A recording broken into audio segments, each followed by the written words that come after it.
We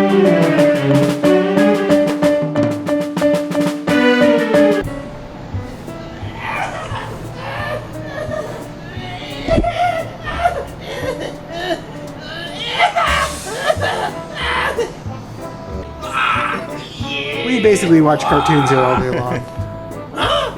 Research. Freaking cartoons.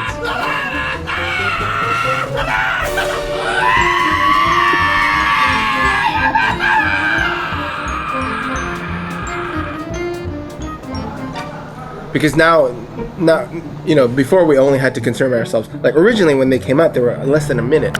Yeah, here's what happens, and then it's over, type of thing. You're like, boom, one joke, zinger, you're out. Like one gag and you're out. And it was great because it was a lot of fun. It was really fast, and then as we kind of got to do it more and more, we were like, oh, we can expand it a little bit more, get it a little bit more elaborate. So it was like the kind of season 2 or 3, if you can even call them seasons of Happy Tree Friends, where we expanded to about 3 minutes, maybe even 4. But now for the series, we're doing 7-minute episodes, and it's been a real challenge just because to take something that was originally by concept was like a minute long and just like kind of stretch it all out to 7, which was kind of tough.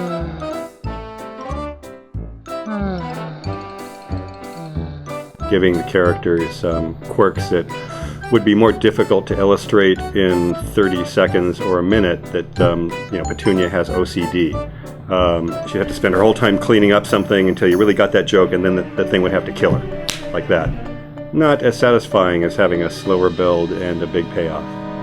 But I think the coolest part about it, and also again part of the challenge, is now we can actually do kind of more classic 3-arc stories, where we have kind of like the setup, and then kind of like a release, and then a bigger setup and a release, and then final, a big final crescendo to the climax. It allows for a B story. It allows for a slower build, kind of a more gradual arc. It allows for character development, which is something that we've had a lot of fun with. Yeah, we've actually kind of done it, we've tried all sorts of different ways, because it's like, we just have to try it. But yeah, there's some where, we definitely, it always still starts cute, that's like the classic formula for Happy Tree. It always starts cute. We've had some episodes where something happens right at the beginning, and then you kind of go from there, and it just kind of, builds up from there and stuff like that.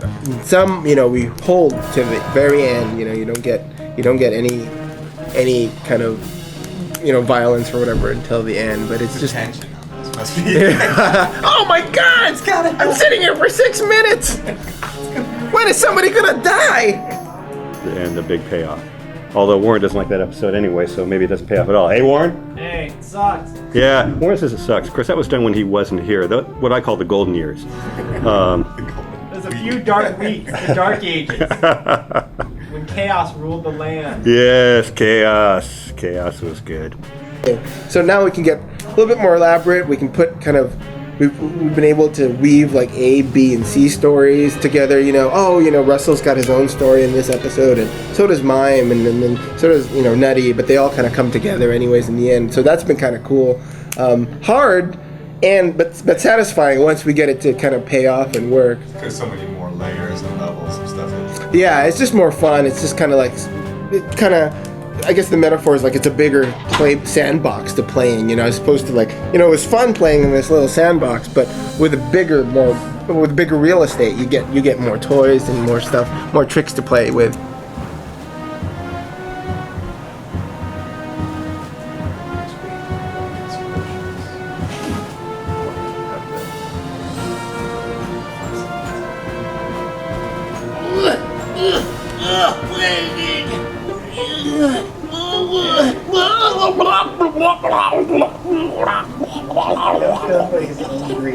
Yet again.